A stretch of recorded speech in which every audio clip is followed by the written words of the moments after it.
설날을 맞아서 성도님들의 가정에 웃음이 넘쳐나고 비전이 넘쳐나고 사랑이 넘쳐나기를 주 예수의 이름으로 축원합니다. 그리고 오늘 이 말씀을 잘 전해 주셔서 혹여 성도님들 가정 친지 가운데 아픔과 우울함과 낙심에 젖어 있는 자에게 새 힘을 전해주는 천사의 역할을 하기를 주 예수의 이름으로 축원합니다. 우리는 새해 들어서 하나님의 부흥에 대한 말씀을 나누고 있습니다. 우리가 흔히 부흥이라고 하면 폭풍처럼 아니면 큰 파도처럼 몰아치는 흥왕함, 넘쳐남을 부흥이라고 생각하는데 그것은 부흥의 한 부분입니다. 성경에는 그런 부흥도 있지만 여러 면에서의 부흥을 이야기하고 있고, 오늘 엘리야의 부흥 두 번째 시간의 핵심 키워드는 치유라는 것입니다. 하나님은 치유하십니다. 치유함이 없이 속으로는 메말라가고 썩어가고 고독에 죽어가고 있는데 아무리 넘쳐나도 소용이 없습니다. 주님은 우리의 영혼과 마음을 어루만지시며 치유하십니다. 그래서 참된 부흥을 우리에게 주시려고 합니다. 그것이 엘리야의 부흥 두 번째 시간의 핵심 하나님의 키워드입니다. 여러분, 지금 설날 맞아서 많은 성도들이 고향으로 갔습니다. 이곳에서 예배드리고 있는 성도님들은 물론 이곳이 고향이기도 하겠지만 또한 그만큼 성숙이 되어서 또 본교회에서 이렇게 예배드리려고 있다고 믿습니다. 그래서 성숙된 성도에게만 드리는 주의 말씀을 잠깐 나누고자 합니다. 여러분, 시험 들지 마십시오. 그러나 이것이 위로가 되기도 합니다. 숨기고 싶은 이야기인데 진실한 이야기입니다. 여러분, 역사상 가장 위대한 설교가라고 칭해지고 있는 찰스 스펄전 목사님이 있습니다. 모든 목사들 또한 비평가들, 성도들이 이 사람이 다시 태어난다면, 지금 있다면 다 몰릴 정도로 위대한 설교자 스펄전 목사님, 영국의 메트로폴리탄 태버네클 교회의 담임 목사였습니다. 여러분, 이 사람이 하나님이 그렇게 크게 쓰셨던 사람입니다. 근데 여러분, 이분이 인생 중년 때부터 앓고 있었던 심한 갈급함이 있었는데 그게 바로 우울증이라는 것입니다. 이분이 이것을 알았습니다. 그래서 여러분, 특히 말년에 보면은요, 얼마나 그게 심했냐 하면 예배 전에 장로님, 집사님들이 시무실로 내려와서 침대에 누워있는 스펄전 목사님을 주물러주고 위로하고 안아주고 들것에 실어서 예배당까지 이동하면 스펄전 목사님은 간신히 설교를 마치고 다시 시무실로 돌아와 침대에 누워있을 지경이었습니다. 여러분, 위대한 믿음의 영웅이 아니라 깨지기 쉬운 질그릇이었다는 것입니다. 또 한 사람이 있습니다. 여러분, 인도의 캘커타의 아름다운 세인트 성녀 마더 테레사. 여러분, 이 테레사 여사는요, 유언을 하기를 나의 일기를 공개하지 말라고 유언을 했습니다.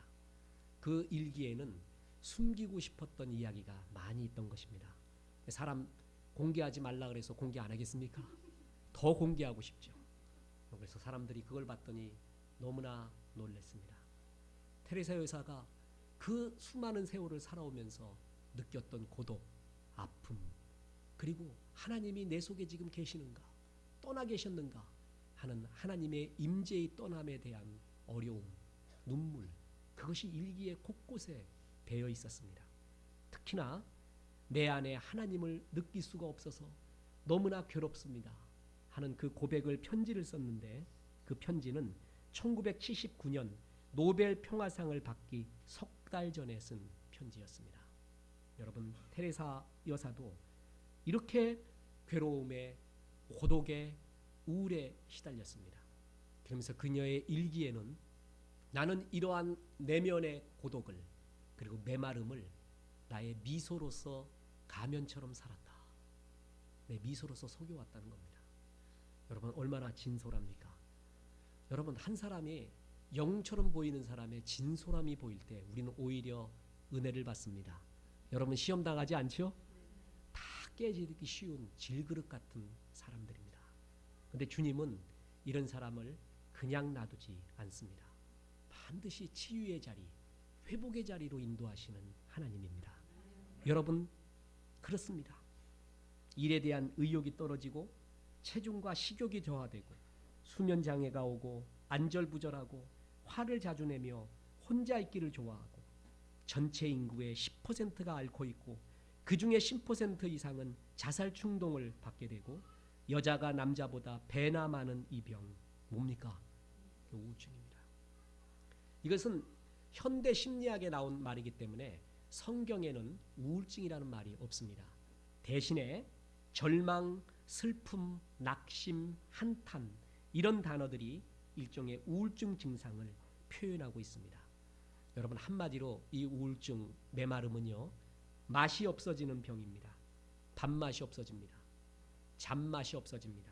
성욕의 맛이 없어지고 활동하는 맛이 없어지고 삶의 맛이 없어지고 내 삶의 의미와 보람 이런 맛이 없어집니다.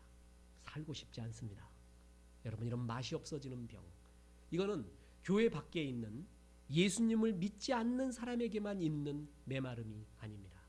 교회 안에 있는 사람 예수를 믿고 심지어는 영적인 거장이라 할지라도 지나갈 수 있는 체험할 수 있는 그러한 어려움 그래서 심리학에서는 이거를 마음의 감기라는 애칭을 썼습니다. 그러나 우리의 믿음의 조상들은 이것을 영적인 침체라고 말했습니다. 특히 16세기의 십자가의 성 요한은 이것을 가리켜 The Dark Night of the Soul 영혼의 깊은 어두운 밤 영혼의 어두운 밤 이렇게 표현을 했습니다. 여러분 성경에 보면 욥도 알았습니다. 모세도 예레미야도 심지어는 바울도 이러한 우울한 감정과 메마른 심령을 느낄 수가 있었습니다. 그래서 바울은요 내가 마음에 사형 선고를 받았다. 그래서 살 소망까지 끊어졌다라고 말했어요. 그게 무슨 얘기예요? 마음에 정말 죽고 싶더라 이거예요. 사형 선고 받은 것 같다. 이 정도의 낙심의 순간까지 내려가 봤습니다. 그러니까 영적인 거장 성경의 위대한 영웅들도 이러한 우울증과 마음의 낙심을 겪어봤다라는 것입니다. 그런데 하나님은 이것을 정죄만 하지 않습니다. 반드시 일으킵니다. 여러분 오늘 엘리야가 그렇습니다. 엘리야가 어떤 사람입니까? 여러분 구약에서 두 사람 말하라면 모세와 엘리야예요. 세 사람 말하라면 모세와 엘리야, 아브라함. 네 사람을 말하려면 모세와 엘리야와 아브라함과 다윗. 여러분 두 사람 말하라면 율법의 상징인 모세, 선지자의 선지자, 선지자 중에 선지자 엘리야입니다. 여러분 변화산상에서 초막셋을 짓자고 그 귀한 체험을 하지 않습니까? 그때 등장하는 두 인물이 뭐예요? 모세와 엘리야입니다. 여러분 그만큼 거장 중에 거장이 엘리야입니다.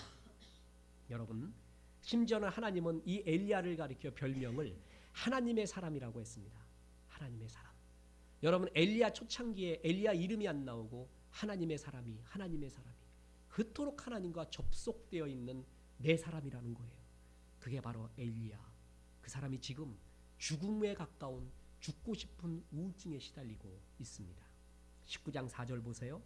스스로 광야에 들어가 하룻길쯤 행하고 한 로뎀나무 아래서 앉아서 죽기를 구하여 가로되 여호와여 넉넉하오니 지금 내 생명을 취하시옵소서.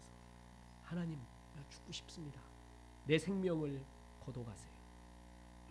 아합 왕한테 하나님이 비 내린다고 담대히 외치던 엘리야 850명의 바알과 아세라 선지자들 앞에서 여호와의 불을 내리게 했던 엘리야 갈멜 산상에서의 엘리야 그러나 로뎀나무 아래서 죽기를 바라는 엘리야 어떤 게 진짜 엘리야의 모습일까요? 두 개가 다 엘리야라는 겁니다. 이 두 요소가 우리에게 다 있습니다. 불의 체험을 해서 하나님의 역사의 체험을 하고 하나님이 함께 하시는구나 역사하는 하나님 불의 하나님을 체험해서 나를 통해 역사하는 주의 은혜의 부흥을 체험했던 나 그러나 로뎀나무 아래서 죽기를 바라고 있는 또 하나의 나 이 두 개가 전부 나의 모습이에요. 전부 엘리야의 모습이에요. 여러분 스펄전도 마더 테레사도 또한 인디안 선교의 아버지라고 하는 데이빗 블레이너드가 있습니다. 우리의 경건서적에 데이빗 블레이너드의 생애와 일기를 꼭 넣고 싶지만 여러분이 아직 소화할 것 같지 않아서 넣지 않았습니다. 왜 그런지 아십니까? 거기에 그 일기에 곳곳에 묻어있는 고독과 절망감, 낙심감을 얼마나 솔직하게 표현했는지 몰라요. 그렇구나. 인디안 선교의 아버지도 이런 메마름을 경험했구나. 욥도, 예레미야도, 바울도, 모세도, 다윗도 이것을 경험합니다. 특히 여러분 시편 22편에 보면은요, 우울증의 첨단이 거기 나옵니다. 다윗이 겪은 시편 22편이 전부 그 얘기예요. 메마름, 하나님 떠난 것 같음, 죽고 싶음, 의욕이 없어짐, 식욕도 없어지고 잠도 없어지고 모든 게 싫어지는 그 마음. 깊은 신앙의 사람들도 이럴 수 있습니다. 여러분 저도 그랬습니다. 불과 같이 임하는, 또한 이 부족한 종을 통하여 구원의 역사와 치유의 역사가 일어날 때의 기쁨. 그러나 로뎀나무가로 가서 목회도 하기 싫고 그냥 주님 불러가십시오. 목회한 이래로 저도 한 2번 경험을 해봤습니다. 그냥 가고 싶다. 목회도 다 도망치고 싶다. 누구나 겪고 있는 이 두 모습, 하나님은 이것을 정죄하지 않습니다. 그리고 반드시 치유해 주시는 하나님. 자, 여러분 정확한 진단 속에 정확한 치유가 나옵니다. 저는 잠정치레를 많이 했습니다. 많이 아파봤습니다. 아픈 사람의 심정을 압니다. 여러분 아파보니까 제일 확실한 명의가 뭔지 아십니까? 의술은 과학이 아닙니다. 이 세상에 명의는 반드시 존재합니다. 딱 나한테 일본 말로 아다리 걸리는 사람이 있습니다. 명의예요. 나를 정확히 아는 사람. 그 사람의 명의는 특징이 뭔지 아십니까? 나를 정확하게 진단합니다. 정확한 진단 속에 처방이 나옵니다. 여러분 화타보다, 중국의 고대 화타보다 더 뛰어난 명의라고 일컬어지는 편작, 그 편작의 실력이 뭔지 아십니까? 진단의 힘이 있었습니다. 내가 뭐가 문제다, 그 정확하게 그 진단 속에 처방이 나옵니다. 계시록에 보면 에베소서 교회에 네가 어디서부터 추락했는지, 어디서부터 떨어졌는지 잘 묵상하라. 그게 진단이에요. 정확한 진단 속에 처방이 나옵니다. 자, 엘리야가 갈멜산에서의 뜨거운 불체험을 했던 엘리야가 로뎀나무 아래로 가서 죽기를 바라는 이 추락, 이 고독과 이 우울증의 정확한 진단이 뭘까? 성경은 말하고 있습니다. 그것은 이유가 환경과 내 자신을 보고 하나님의 임재를 상실했기 때문에 그렇습니다. 자, 따라해 보겠습니다. 환경과 내 자신을 보고 하나님의 임재를 상실했습니다. 자, 2절 3절 보세요. 이세벨이 사자를 엘리야에게 보내어 이르되 내가 내일 이맘때에 정녕 내 생명으로 저 사람들 중 한 사람의 생명 같게 하리라. 죽인다는 얘기입니다. 아니하면 신들이 내게 벌유의 벌을 내림이 마땅하니라 한지라. 신에게 명세하건대 널 죽이리라. 자, 3절 보세요. 저가 엘리야예요. 이 뭐라고요? 형편을 보고 일어나 그 생명을 위하여 도망하여 유다에 속한 브엘세바에 이르러. 자, 이 상황 속에서 이 환경을 보고 도망갑니다. 여러분 이런 우울증에 빠진 사람의 특징, 그것은 나를 이렇게 절망에 빠지게 하는 상처, 어려움, 아니면 나의 죄악, 나의 실패, 나에게 상처를 줬던 그 수많은 것들, 이걸 바라봅니다. 형편과 환경을 바라봅니다. 그래서 하나님의 임재를 상실해버립니다. 그래서 그 놈만 생각해요. 그 연만 생각해요. 그게 나한테 상처 줬다고, 그게 그 놈이 문제였다고, 내가 이렇게 실패했다고, 나의 죄악, 내가 저질러 온 죄악을 지금 내가 받는구나, 그것만 바라봅니다. 나의 실패만 바라봅니다. 그리고 나를 추락시켰던 그 환경과 여건, 형편만 바라볼 때 하나님의 임재에서 떨어지며 점점 우울증에 떨어지게 됩니다. 뿐만 아닙니다. 그 형편 속에 있는 내 자신, 내 자신만 바라봅니다. 자, 보세요. 19장 4절에 보면 광야로 들어가죠. 근데 어떻게 들어가요? 스스로 들어갑니다. 스스로. 로뎀나무 아래에서 죽기를 구하여 가로되 여호와여 넉넉하오니 지금 뭐라고요? 내 생명을 취하시옵소서. 나는 내 열조보다 못합니다. 생명은 하나님 생명이죠. 하나님이 주신 생명이에요. 그런데 뭐라고 해요? 내 생명. 그리고 나는 모세같이 아브라함같이 견딜 힘이 없습니다. 난 그런 놈이에요. 나는 그렇게 못합니다. 나는 그거 못 견딥니다. 나는 이 상황 못 견뎌요. 내 생명 취하십시오. 심지어는 여러분 10절에 보면은 저가 대답하여 내가 만군의 하나님 여호와를 위하여 열심히 특심하오니 이는 이스라엘 자손이 주의 언약을 버리고 주의 단을 헐며 칼로 주의 선지자들을 죽였음이오며. 보십시오. 내가 열심히 특심했습니다. 열심히 살았지 않습니까? 나름대로 최선을 다하지 않았습니까? 그런데 나는 왜 이 모양입니까? 오직 나만 남았습니다. 여러분, 사실 뒤에 보면 하나님의 숨겨놓은 군대가 있었습니다. 그런데 여러분, 이런 우울에 빠지잖아요. 나만 혼자 있대요. 뿐만 아닙니다. 14절에 똑같은 말을 하죠. 저가 대답하되 내가 만군의 하나님 여호와를 위하여 열심히 특심합니다. 이런 일도 벌렸는데 오직 나만 남았습니다. 여러분, 나를 바라봅니다. 이 세상에 나 혼자인 것 같습니다. 나의 목숨, 나는 내 조상보다 못합니다. 나만 남았습니다. 나 혼자입니다. 자기에 집중된 사고. 그리스도인 아름다운 정신의학자인 폴 트루니에는 이런 엘리야를 가리켜 엘리야 신드롬이라는 말을 썼습니다. 성경에 보면은요, 심리학적 용어가 성경에서부터 비록된 게 있습니다. 메뚜기 콤플렉스. 광야에서 가나안 바라보고 내 형편을 보니 이성과 합리적으로 생각하니 나는 메뚜기 같고 저들은 거인 같다. 이 메뚜기 콤플렉스에 걸리면은요, 아무 일도 못합니다. 또 하나 타락의 소도마이트라는 것이 있어요. 동성애라는 뜻입니다. 소돔과 고모라에서 나온 말이 소도마이트예요. 그리고 또 하나가 뭔지 아십니까? 엘리야 신드롬입니다. 성공한 듯한 스타. 연예인 중에도 그럴 수가 있죠. 열심히 살았던 사람, 최선을 다했던 사람, 박수 많이 받아봤던 사람, 스타의 위치에 있어봤던 사람, 불과 같은 체험을 했던 사람, 그 사람이 어느 날 날개도 없이 추락합니다. 그때 겪고 있는 말할 수 없는 낙심, 그게 엘리야 신드롬입니다. 엘리야 신드롬. 여기서 나왔습니다. 그러면서 그 정신의학자, 아름다운 기독교의 상담의학자인 폴 트루니에는 이걸 가리켜 오버 레퍼런스 투 셀프, 자기 자신에 대한 지나친 집착이라고 표현합니다.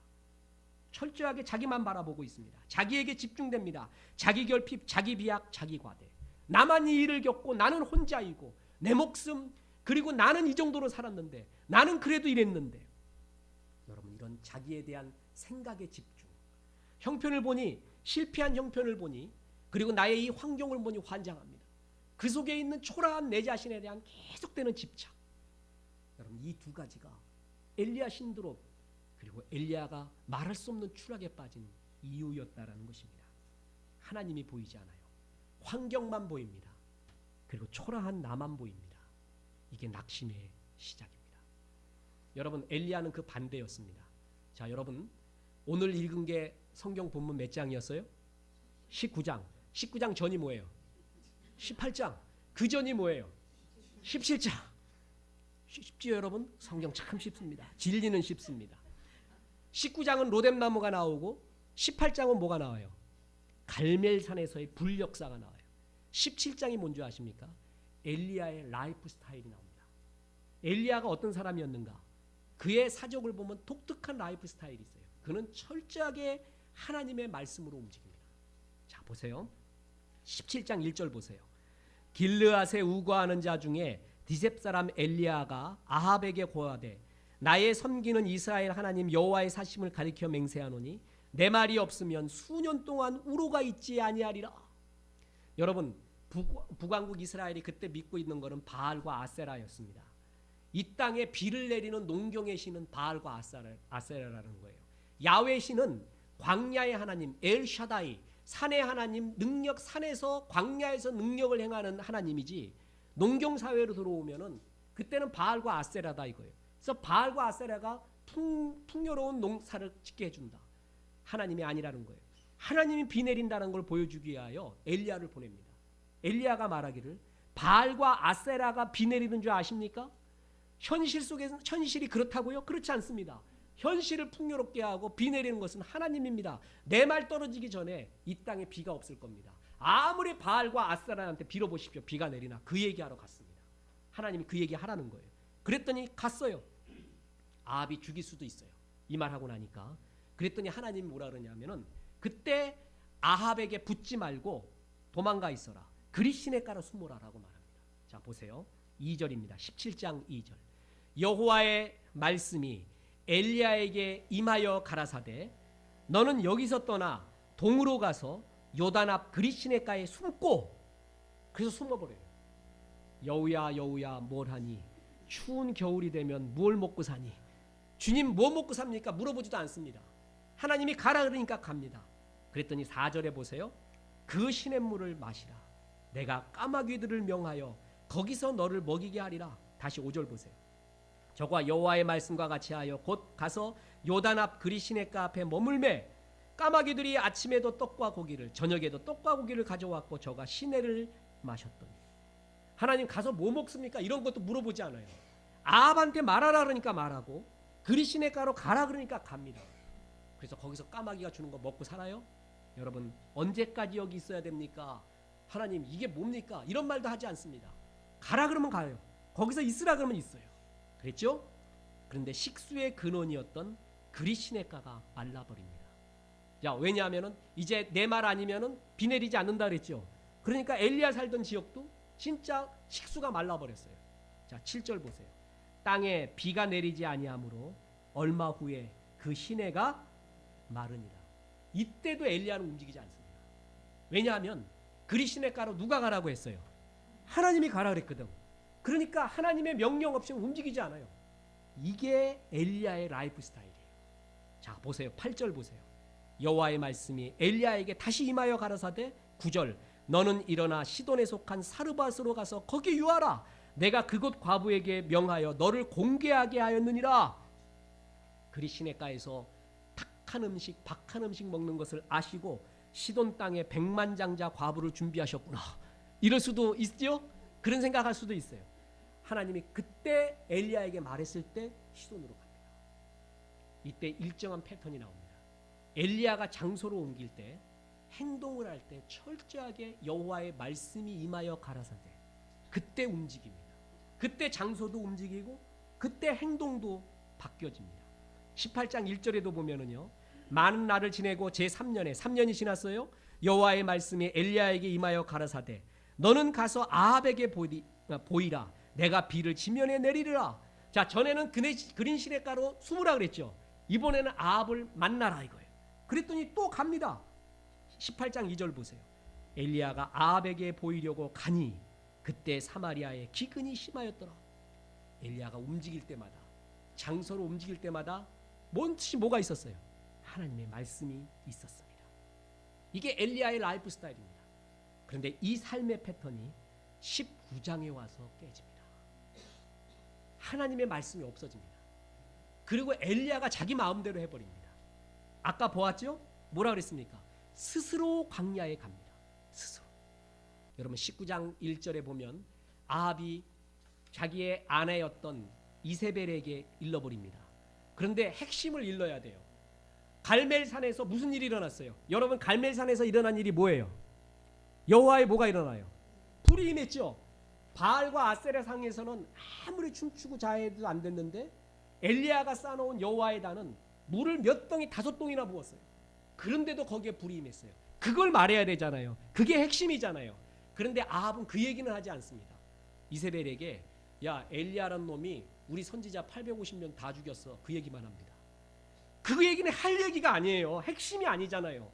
핵심은 여호와의 불이 내렸다 이거 아니에요. 근데 이세벨에게 그 얘기합니다. 여러분 은혜 받지 못하는 버림받은 사람의 특징이 뭔지 아십니까? 기적과 은혜를 체험해도요 받아들이지를 않습니다. 여러분 얼음은요 물을 맞으면 녹아집니다. 진흙은 더 굳어지는 거 아십니까? 하나님의 은혜를 체험해도요 더 굳어져요. 강팍해져요. 이게 버림받은 사람의 특징입니다. 여러분 아합과 이세벨은 그랬습니다. 이 여자가 미세스 아합이 이제 도끼를 발하기 시작합니다. 죽인다. 내가 신들에게 명하노니 너 죽여버린다. 그랬더니 3절에 보세요. 19장 3절. 저가 이 형편을 보고 일어나 그 생명을 위하여 뭐라고요? 도망했어요. 여러분 17장에서 보여줬던 엘리야의 행동의 지침, 라이프 스타일과 정반대죠. 항상 엘리야는 뭐에 움직였어요? 하나님의 말씀이 임하여 가라사할 때 갔어요. 그런데 지금 어떻게 하고 있어요? 저가 뭐라고요? 이 형편을 보고 이 상황을 보고 이 여건을 보고 자기 스스로 광야로 도망가 버립니다.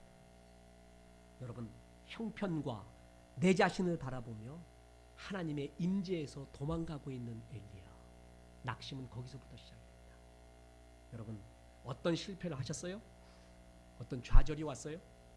내가 지금 요 모양 요 꼴인 것은 내가 이때껏 심어놓은 죄의 결과입니까? 아니면 그놈 때문입니까? 그 여자분 때문입니까? 상처 때문입니까? 여러 이유가 있을 거예요. 그것만 바라보고 있어요. 그래서 나와 형편만 바라보며 이런 것을 넘어서서 역사하고 싶은 하나님의 은혜, 그걸 망각해버립니다. 스스로 형편과 자기 자신 속에 함몰되어 있을 때 우울과 낙심감이 이렇게 찾아오게 되는 겁니다. 진단을 했습니다. 진단 다음에 치유가 옵니다. 저는 이번 이 말씀을 준비하며 감사했습니다. 목사인 것이 얼마나 감사했는지. 이번 일주일 동안도 한 4권 5권을 우울증에 대한 책만 봤습니다.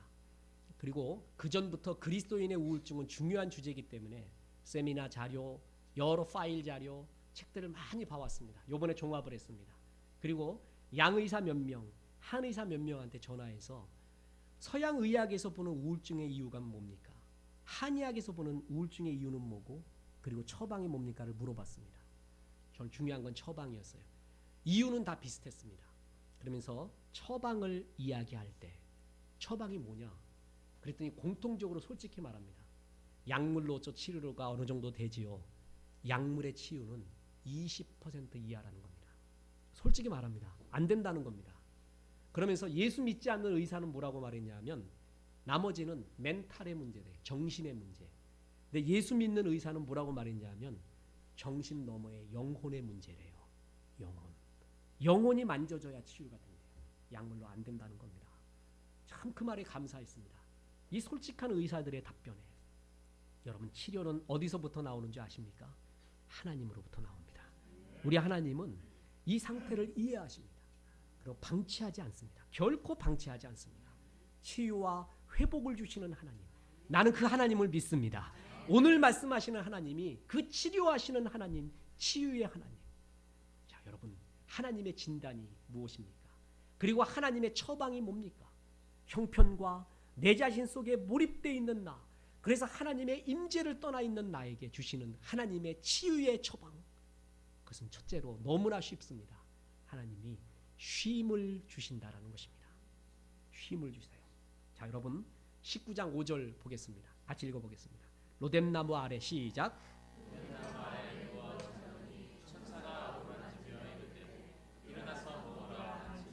하나님은 엘리야가 에라 모르겠다 자빠져 잡니다. 웨이크업! 웨이크업! 제가 어렸을 때 미국 갔을 때 우리 바울이가 현수가 내일 보던 게 웨이크업 잠, 웨이크업 잠, 일어나라 일어나라 계속 웨이크업 웨이크업. 그러지 않습니다. 어루만집니다. 잠자고 있는 그 엘리야를 어루만져서 터치합니다. 그러고 난 다음 일어나면 뭐라 그러는지 아세요? 너 왜 여기서 이러고 있느냐? 기도원 가라. 기도해야지. 너 불체험했던 놈 아니야. 다시 불이 임하도록 기도하고 금식해야지. 그런 소리 하지 않습니다. 먹어라 얘야. 음식을 먹여줍니다. 너무 쉼없이 엘리야는 달려왔습니다. 17장에서 19장까지 3년 동안 주거지를 5번 옮겼습니다. 그리시네가에서 사르밧, 사마리아로, 갈멜로, 이스라엘 골짜기로 브레이크 없는 인생을 살아옵니다. 특히 18장에서 850명의 바알과 아세라 선지자와 대결을 할 때 그 인생의 모든 에너지가 고갈될 정도로 힘을 썼습니다. 여러분, 일도 중요하지만 안식은 너무너무 중요합니다. 우리가 안식을 지키는 게 아니라 안식이 우리를 지킵니다. 여러분, 저는 우리 교회의 예배가 진짜 치유와 안식이 되었으면 좋겠습니다. 정말 주님이 함께하고 있구나, 나를 만져주시는구나, 나를 먹여주시구나 하는 그 치유와 안식의 예배, 진짜 주일날이 죽일 날이 아니라 주일날이 돼야 돼요. 주일날 정말 쉼의 날, 하나님은 쉼을 주셨어요. 재우시고 먹이십니다. 6절 보세요. 본즉 머리맡에 숯불에 구운 떡과 한 병 물이 있더라. 이에 먹고 마시고 다시 누웠더니, 자 보세요, 먹고 마십니다. 다시 잡니다. 여러분, 이 자연스러운 하나님의 역사, 하나님은요 우리가 육체로 만들어진 인간인 것을 부인하지 않습니다. 여러분, 지구상의 모든 종교 중에서요 육체, 몸뚱이를 거룩하게 여기는 것은 기독교가 거의 유일합니다. 여러분, 물론 성경에 보면 육신의 악한 것뿐이라는 말이 있습니다. 그때 육신은 몸뚱이가 아니라 우리의 죄성입니다. 우리의 생각하는 죄성을 말하지, 성경은 우리의 사르크스, 이 몸뚱이를 가리켜 예수 영접한 성도의 몸은 성령이 거하는 전, 집이라고 얘기할 정도입니다. 그만큼 소중하게 여깁니다. 영육이 부활합니다. 여러분, 이렇게 육을 소중히 여기면서 이 육이 연약한 질그릇이라는 걸 압니다. 그래서 적당히 운동하고 영양을 섭취하고 쉼을 취해야 된다는 것을 알고 계십니다. 이 육신을 죽여야지만 영이 새로워진다는 게 영지주의자입니다. 하나님은 조화롭습니다. 자연스럽습니다. 여러분 원래 도인들은요 물 흐르듯이 자연스러워요. 선교도 가보면요 눈에 불 나갖고 이런 사람 보면 쫓겨나던가 두들겨 맞던가 롱런 못해요. 근데 아주 개고기 잡아먹고 그냥 큰 고기 잡아먹고 아주 놀고 있는 사람이 있어. 저게 선교요 노는 거요. 그런 놈이 있어요. 10년 20년 동안 신학교 세우고 전도하고 야단나 그런 사람. 자연스러워요. 원래 힘은 자연스러움에서 나오는 거예요. 유유함에서 나오는 거예요. 유유함. 칼도 무서운 게요 약간 휘어진 곡선의 칼이에요. 이 직선의 칼은 찌르는 것밖에 못해요. 이게 베는 걸 잘 못해요. 곡선의 직선이 이깁니다. 하나님 이렇게 자연스러워요. 먹고 먹여줍니다. 또 잡니다. 또 먹입니다. 예수님도 얼마나 자연스러운지 아십니까? 전도단을 파송했더니 귀신이 나오고 역사가 일어난 걸 보고 전도단이 와서 흥분해서 보고합니다. 그런 일이 있다 보냐. 요쪽도 가버리고 저쪽도 가버리고 저쪽까지 가버리라. 다시 능력 이러지 않습니다. 주님이 뭐라 그런 줄 아세요? 이르시되 너희는 따로 한적한 곳에 가서 잠깐 쉬어라 하시니 이는 오고 가는 사람이 많아 음식 먹을 겨를도 없습니다. 예수님도 자연스러워. 아그들아 조금 쉬어라. 너무 지쳐버렸다. 그래갖고는 못 쓴다. 롱런 못한다. 쉬어라 아그들아. 박완서님의 수필 중에 굉장히 좋은 수필이 있어요. 제목이 좋은 수필이에요. 옳고도 좋은 당신. 참 저는 그 글을 좋아해요. 제목 자체를. 옳아 보이는데 좋지 않은 사람이 있어요. 좋은 사람인데 옳지 않은 사람이 있어요. 옳고도 좋은 당신. 하나님과 예수님이 그랬습니다. 바리새인은 옳아 보였어요. 그런데 참 좋지 않았어요. 바리새인 옆에 있으면 숨이 막혔습니다. 그들이 만들어 놓은 규정, 하나님 말씀을 지키겠다고 만들어 놓은 안식일의 규정이 200가지입니다. 그래서 뭘 어떻게 하지 말고 심지어는 뭐냐면 안식일 날 랍비가 바지가 뜯어졌어요. 어쩌면 좋을까나. 그러니까 가만 놔두면 시험 두고 뭘 하면은 일 되는 거니까 2땀까지는 괜찮으니까 2땀까지만 해라. 3땀부터는 죄예요. 자기들이 이걸 만들어 놨어요. 그래서 안식일 날 병 고치고 사람 고치는 걸 보고 예수님을 안식일 규정에 어긋났다고 십자가에 달아버려요. 본질을 잃어버리고 자기들이 만들어 놓은 법칙이에요. 자기들이 손막히게 법칙을 만들어 놓고 그 법칙에 의해 예수님을 십자가에 답니다. 옳아 보이지만 좋지 않은 사람. 우리 하나님과 예수님은 옳았어요. 좋기도 했어요. 이 조화가 얼마나 중요한지 모릅니다. 7절 보세요. 여호와의 사자가 또다시 와서 어루만지며 이르되 일어나서 뭐라고요? 먹으라. 여러분 성경에서요 자는 사람 깨워놓고 먹이고 또 자게 하고 또 먹이고 계속 반복되는 구절은 이게 유일합니다. 하나님이 엘리야를 치유하시는 방법이었어요. 먹여줍니다. 더 먹지 그래. 회복시켜줍니다. 여러분 저는 목회한 이래로 요번 교회 이사 갔던 이 일처럼 그래서 몸살 앓은 것처럼 아파본 적이 없습니다. 저는 굉장히 야가서 조심합니다. 많이 아파본 사람 야가져야 돼요. 몸에 겸손합니다. 조금만 징조가 와도 자기가 알아요. 어떻게 올 것 같다, 뭐가 올 것 같다 그러면 쉬어버려요. 그게 오래 사는 비결입니다. 그래서 굉장히 뭐냐면은 선한 영향력과 목회를 하기 위해서는 절제를 해야 돼요. 더 하고 싶은 것도 되도록 절제해요. 그랬더니 우리 부목사 중에 한 사람이 목사님 하시는 일은 그래도 남들보다 한 2배를 하는 것 같습니다. 칭찬이기도 하고 욕이기도 하고 그래가지고 내가 쉬자. 그래서 굉장히 절제를 하고 있었어요. 이번에 교회 이사를 하잖아요. 정말 장로님들 내 눈물겹게 고마워. 내 돈 있으면 설렁탕이건 뭐건 다 사주고 정말 눈물겹게 고마워요. 그 나이 드신 분들이요 얼마나 열심히 자기 일 같이 하는지 몰라요. 감동받았어요. 부목사들 자기 일 같이 몸 부서져라 하고 있어요. 제일 땡땡이 친 게 나아요. 뒷짐지고 와갖고 뭐가 됐냐 안 됐냐 이럴 때는 가만히 있는 게 안 돼. 또 그럴 수가 있나. 왔다 갔다가 하면서 막 그냥 계속 이거는 잘 됐나 절 됐나 이랬어요. 한 일은 없다고 몇 개 안 들었어요. 나는 몇 개. 근데 병난 건 나요. 아유 그날부터 누워버리는데 그렇게 아픈 거 정말 몰랐어요. 머리부터 시작해서 밤새 토하고 설사하고 그냥 갈 수도 있겠다. 그냥 저는 언제부터 아플 때는 그 생각해요. 그냥 갈 수도 있겠다. 그럼 가는 거다. 편안하게 생각해요. 갈 수도 있으면 가는 거다. 뭘 그렇게 미련 있는가. 근데 조금 아깝긴 해요. 이건 갈 수도 있겠구나 했는데 그래서 나흘 동안 뭘 했는지 아십니까? 내 일생 처음입니다. 나흘 동안 10시간 동안 먹고 잤습니다. 10시간을 잤어요. 먹고 자고 먹고 자고 먹고 자고 나흘 동안 10시간을 자버렸어요. 10시간씩 말이에요. 제 일생에서 처음입니다. 그랬더니 회복이 옵니다. 전화해서 우리 동료 목사한테 전화했습니다. 야, 무슨 목사야, 나 죽을 것 같다, 기도하자. 어이, 한 목사, 기도원으로 와. 나 거기 갔으면 갔어. 나 잘못했으면 진짜 순교했어. 거기서 다 빠이빠이 할 뻔했어요. 우리 주님이 얼마나 자연스러웠는지 아십니까? 그냥 먹여줍니다. 어루만져줍니다. 자라고 합니다. 너는 육신을 가진 연약한 질그릇이야. 우리 장로님 중에 한 분이, 목사님 많이 쉬십시오. 감기에는 약이 없습니다. 그냥 쉬세요. 이메일을 보내오고 문자를 보내옵니다. 목사님 그렇게 막 뛰지 않으셔도 됩니다. 지금 쉬십시오. 얼마나 정말 어른다운 말씀으로 쉬었어요. 주님이 이렇게 자연스러워요. 주님이 이렇게 크고 자연스러운 모습으로 먹지 그래. 수고하고 무거운 짐진 자들아, 쉬어라, 쉬어라. 주님은 이렇게 먼저 천사를 통해 나를 쉬게 합니다. 여러분, 극심한 우울증에 빠져있는 사람에게 하나님은 천사를 보내는 거 아십니까? 그 사람의 역할 중에 하나가 뭔지 아세요? 쉬게 해요. 그 사람을 쉬게 합니다. 먹여주고 쉬게 합니다. 또 먹여주고 쉬게 합니다. 정말 편안함, 정말 안식을 느끼게 합니다. 이게 주님의 방법, 천사를 통해 어루만지게 해줍니다. 그리고 결정적인 방법이 있습니다. 자, 이제 쉼으로써 끝나는 게 아니라 하나님은 쉼의 자리에서 일어나서 다시 한번 하나님의 임재를 느끼게 해주십니다.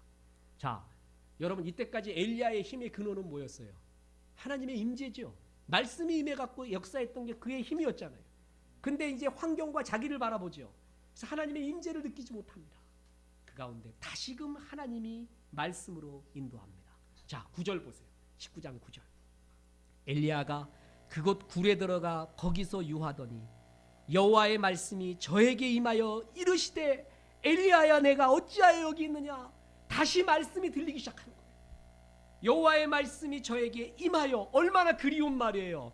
여러분, 이것이 17장에 이어졌고 18장에 이어졌지 않습니까? 그러나 19장 초에 이것을 상실했잖아요. 엘리야가 스스로 광야로 가고 내 목숨, 나는 주상보다 못합니다. 나는 혼자입니다. 내 형편이 이렇습니다. 나만 바라보고 있는데 다시 하나님의 말씀이 터치기 시작해요. 여러분, 저는 정말 믿는 게 뭔지 아세요? 그 사람이 어떤 마음의 고독이 있어도요, 주의 말씀이 들리기 시작하면 살아납니다. 듣는즉 뭐라고요? 살아나리라. 그건 부활에 대한 말이었어요. 죽음도 하나님의 말씀이 들으면 살아난다고 했어요. 여러분, 살아있으나 죽은 것 같은 사람이 있습니다. 여러분, 죽은 거나 똑같아요. 어느 장로님이 그럽디다. 나이 90대면 산에 가서 누워있으나 집에 가서 누워있으나 똑같다고. 똑같은 사람인데요, 얼마나 공평한지 모릅니다. 여러분, 살아있으나 죽어있는 듯한 사람이 있어요. 젊은 사람도 말해요. 여러분, 그러나 주의 말씀이 들리잖아요. 엘리야야, 너 어찌하여 여기 있느냐. 네가 왜 로뎀나무에 있어야 될 사람이 아닌데 너 왜 여기 있느냐. 이런 말씀이 뭐하기 시작해요? 들리기 시작합니다. 그때부터 살아납니다. 여러분, 정말 주의 말씀이 들리면 전 살아난다고 믿는 사람이에요. 정말 주의 말씀의 위대함을 알고 있는 사람입니다. 하나님의 말씀은 살았고 운동력이 있어요. 원어대로 하면 하나님의 말씀은 살리게 하고 운동력 있게 합니다. 나를 막 살려요. 엘리야에게 다시 하나님의 임재가 다시 한번 임하기 시작합니다. 여러분, 나의 천사를 통해서 하나님이 꼴을 먹여줍니다. 쉬게 합니다. 그리고 난 다음에 주의 말씀이 들리게끔요, 그를 예배의 자리로, 하나님의 말씀의 임재의 자리로 인도해 줍니다. 졸더라도 예배 때 조는 게 낫습니다. 집에서 연예인 보고 쓸데없는 소리 듣고 자는 것보다 예배 때 조는 게 100번 나아요. 아, 목사님이 졸라고 했구나. 그렇게 받아들이면 그건 IQ 50이에요. 여러분, 꾸준히 듣고 있다가 보면 주의 말씀이 들리기 시작합니다. 엉덩 젖어들기 시작합니다. 하나님은 우울증의 치료를 천사를 보내요. 이 천사는 불이라고 주신 영이에요. 하나님은 그 천사가 안 보이는 날개 달린 여자도 아닌 것이, 남자도 아닌 것이 그렇게 날라와서 나를 이렇게 인도할 수도 있지만 사람을 보냅니다. 천사 같은 사람을 보냅니다. 그래서 나를 먹여줍니다. 예배와 말씀의 인도의 자리로 나를 이끌어줍니다. 그리고 서서히 말씀이 들리기 시작하는데 이제 핵심이 나옵니다. 자, 19장 11절에 보면 이런 말이 나옵니다. 여호와께서 가라사대 너는 나가라 여호와의 앞에서 산에 섰으라 하더니 여호와께서 지나가시는데 호렙산으로 가라. 거기 서 있어라. 내가 지나가마. 하나님의 임재죠. 너와 아직도 함께하고 있다라는 하나님의 임재의 상징. 지나간다는 거예요. 여러분 그때 여러분 완전히 시침 레벤 삶의 정황 그때의 삶의 정황으로 들어가 봅시다. 엘리야는 뭘 기대했을까요? 호렙산에 서라고 했다. 하나님이 지나간다고 했다. 아직도 나와 함께 하시고 힘주심을 보여주신다고 했다. 뭘 상상했을 거예요? 엘리야는 18장에서 임했던 뭐예요? 불이에요. 불. 다시 그 불이 임할 수 있겠다. 특히 호렙산은 뭐예요? 모세가 가시떨기에서 불타고 있는 가시떨기에서 하나님 만난 거예요. 두 개가 매치하죠. 그래서 엘리야가 기도했던 것은 갈멜산에서 임했던 불, 모세에게 임했던 불, 그것이 다시 임하리라라고 거기에 씁니다. 그런데 아니었습니다. 자 보세요. 여호와께서 내가 앞에 지나간다고 하고 여호와 앞에 크고 강한 바람이 산을 가르고 바위를 부수나 바람 가운데 여호와께서 계시지 아니하고 바람이 불었어요. 이 가운데 하나님의 임재가 보일까? 큰 바람 가운데 예수님 역사할 수 있습니다.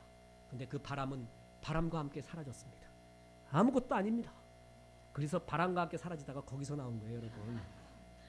아무것도 아니었습니다. 그 다음엔 뭐냐면 바람 위에 뭐라고요? 지진이 있으나 지진 가운데도 여호와께서 계시지 아니하시며. 여러분 하나님은 지진 가운데 임하고 임재했었을 때가 있습니다. 어느 때예요? 광야의 고라 자손. 고라에 대한 심판이 있을 때 지진이 임해서 땅이 갈라졌죠. 하나님의 살아계심을 보여준 거예요. 그런데 지진 후에도 없었습니다. 그 후에 보세요. 12절입니다. 또 지진 후에 뭐라고요? 불이 있으나 이거였다. 엘리야가 바라는 불. 호렙산에 서라고 하셨던 이유 18장에서 내렸던 엘리야 제단에 내렸던 하나님의 불 그걸 기대했습니다. 그런데 뭐라고요? 불 가운데서도 계시지 아니하더니 자, 그 뒤에 너무나 중요한 말이 나옵니다. 불 후에 뭐라고요? 세미한 소리가 들립니다. 자, 여러분 이게 엘리야가 회복한 하나님의 영성이고 새롭게 발견한 하나님의 임재입니다. 세미한 음성. 이제껏 엘리야는요 드라마틱한 삶을 살았습니다. 드라마틱한 삶의 체험을 한 사람은요 드라마틱한 더 큰 체험이 오지 않는 한 만족하지 않습니다. 뭔가를 체험한 사람은요 중독에 빠질 수가 있어요. 여러분 그래가지고요 잘못하면 꼭 그렇지는 않지만 안수 받는 사람이 안수를 통해서만 은혜를 받잖아요. 안수에게는 은혜가 있습니다. 안수를 통해서만 은혜 받지 않습니다. 근데 안수를 통해서만 은혜 받는다는 사람은 안수에서 효과 떨어지면 뭐예요? 안찰 받아. 안찰. 이제는 이거야. 안찰로 은혜 받을 수 있어.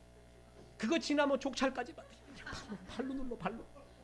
우리 어머니가 허리 좀 쓰다듬어 달래. 우리 집사람이 허리 좀 해달래요. 당신하고 나하고 나이 차이가 나는데 누구 허리를 해야 될까 하고 내가 이렇게 누릅니다. 안 되면 발로 누르래요. 그게 족찰이에요. 족찰. 손으로 안 되겠대요.